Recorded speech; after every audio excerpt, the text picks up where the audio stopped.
So we're back again. My friend James was right. My friend James, who passed all the exams and is now a fireman. And as I say all the time, everyone loves a fireman. It's the emergency service where it's faultless.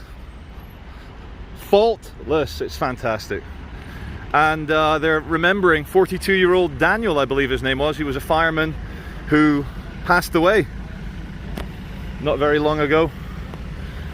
And it was very respectful. Look, they're all out in their uniforms looking fantastic, showing great support for their fallen comrade, fallen colleague. So it's brilliant to see. It's nice to see the fire engines out as well. It's good that all the public passing by see the celebration of the man's life, which is great. So we're just going to pass by, just a quick video today just to show you, and then we'll leave them to it. Friend James with the beard passing by the hearse, and yeah, RIP bro, RIP. It's never pleasant to lose a young 42-year-old fireman. Never nice.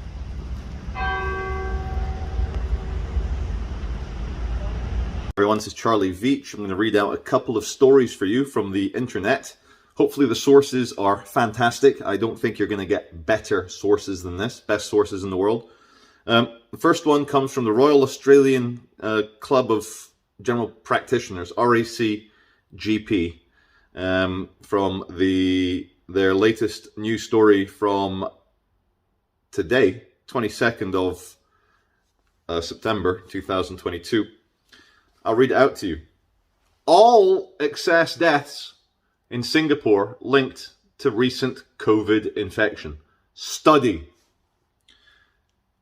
A news report from the country's Ministry of Health attributes the increased death rate to COVID-19's aggravation of existing illnesses.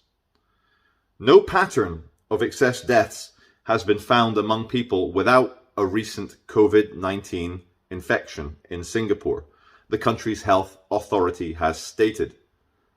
A report on excess mortality published this week by Singapore's Ministry of Health details a higher than usual number of deaths in the country from 2020 to June 2022. The research puts the number of excess deaths from the beginning of 2020 to June 2022 as 2,490, taking into account the aging of the population with an official COVID-19 death toll of 1,403. Authors suggest the gap between the figures is due to the impact on those with underlying illnesses, saying further research indicated no variation to expected patterns amongst those not recently infected. The remainder can be explained by patients who passed away from other illnesses within 90 days after being infected with COVID-19, the report reads. In other words, COVID-19 aggravated existing illnesses, resulting in further mortalities. In a secondary analysis of persons without recent infections, no additional excess deaths were found. And it goes on. So, again, if you read between the lines, they're saying that they've studied people who have had the coof and they're suffering excess deaths. And they're saying that people who have not had the coof, the Chinese cough and sneeze, have not had excess deaths. They have not given us any data comparing the people who have had the COVID-19 vaccines to people who have not had the COVID vaccines in terms of excess deaths. I don't know why this data isn't readily available. Perhaps it should be. Don't know why it's not. Right, so, okay. That's from the Aussies, the Bruces, looking at the Singaporeans. Now, if you go to Google right now, even pause my video, go to Google, and, yeah, Google, type in excess deaths. The first one is probably the best source in the world, so let's go there. The British Medical Journal. The BMJ.com. And, yeah, so Zainab Hussain has published yesterday an article and I'll try and get you some tidbits, some good bits, because it's a long, full text, and you can go to you can type in excess deaths into Google and read it all yourself. But I want to read the sexy bit. Oh no! That is awful. I can't. Because I read it this morning.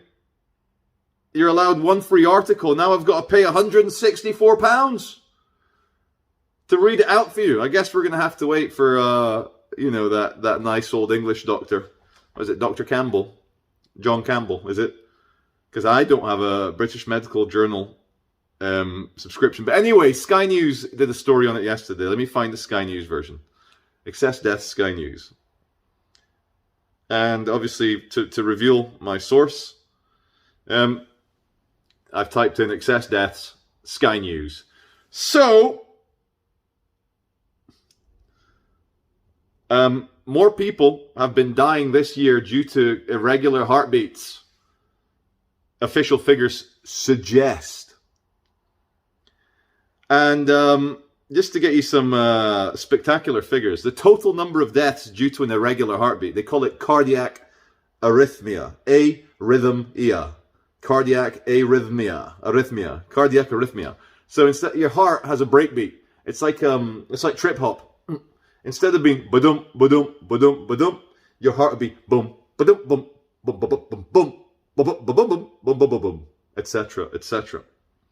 The total number of deaths due to an irregular heartbeat was 30, and this is in United Kingdom. We're talking about Britain. Was 37.1%. Above the average in March. That is huge. It gets better though. It gets worse, I mean. The percentages of cardiac arrhythmia deaths due to cardiac irregular heartbeats was 39% above average in May. Just a couple of months ago, 3-4 months ago. Now, they say other leading causes, excess deaths, include ischemic heart disease, diabetes, dementia, and Alzheimer's disease. Now, there's an interesting... And then the doctors are the Sarah Cowell. I know the name Saul, S-A-U-L, but Sarah Cowell. Sarah Cowell, the ONS head of mortality. Okay, so the death queen at the ONS, the Office of National Statistics, and they quote her. She says, further work needs to be done to understand any link between the long-term effect of COVID and increasing cardiac deaths. That was me dramatically throwing my phone. I'll do it again. They won't. Mic drop. Okay, so the death queen, Sarah Cowell, Call, C-A-U-L, better call Cowell, better call Saul. Saul, good man, it's all good lady, death queen. So Sarah says, oh, how interesting. Wow, all these extra people are dying. They're all dying of irregular heartbeats. 39% above average is ridiculous. It's ridiculous. Now, I know many of my viewers, and myself included, I got to word it carefully, because even Dr. John Campbell got a community strike. You know, when it comes to your free speech is suspended. Nobody in any official capacity, and I mean quality official, establishment source, establishment people, nobody is giving us any data about vaccinated individuals versus non-vaccinated individuals and the excess deaths. Now, I'm not a statistician, great word, statistician. I'm not one of those. So I don't know how you'd eliminate variables, because a lot of people that have been vax-maxed, oh, my phone's ringing, I'll come back to you. I was saying, a lot of people who have taken all the correct number of shots as requested by the government have also had the coof more than once. I reckon, here's what I reckon I had Delta variant a few months ago. and then I had these new, not very bad variants, Omicron, etc. I reckon I had that twice. Now, when I had Delta variant, and I just want to throw in my personal experience as I have done before on this channel. When I had what I believe to be Delta variant COVID, I lost my taste and smell 100%. Smoking was like smoking pure cardboard and steam. The smoke was like steam. You know, like when you were a kid and you got those like things, you put your head over a towel over a bowl and you steam. It smelled like steam. And then, a week after my COVID infection, I suffered a very, very sore heart, like real inflamed heart, real, you know, heart's too big for the cage kind of vibe. And many times I thought I was going to die of a heart attack. I've mentioned this before on the channel. But as a man who suffers a very serious autoimmune condition, I don't go on about, I've mentioned it before, but I hate people that, whether on Twitter or whatever, they use their illness as like some sort of personality, part of their identity. Fuck no! But as a man who has aches and pains and inflammations everywhere, dude, I am jealous of people who only have arthritis. I get inflammations in parts of the body that I didn't even know could get inflamed. So when my heart went, yeah, so the thing ran out of storage, I had to reshoot. So anyway, when your heart goes all fucking weird, you're like, oh, it's just another part of my Crohn's disease. It's just another part of this ankylosing spondylitis. Ank-spod, the GPs call it. Ank-spod. So, yeah, so, you know, that lasted 3 days, the sore heart, inflamed heart, and then it went away. And that's very similar to a lot of my other inflammations. Like my knee will go inflamed for a week. My elbow will get inflamed. My, arse from my elbow. Like my ankle will get inflamed. Wrist.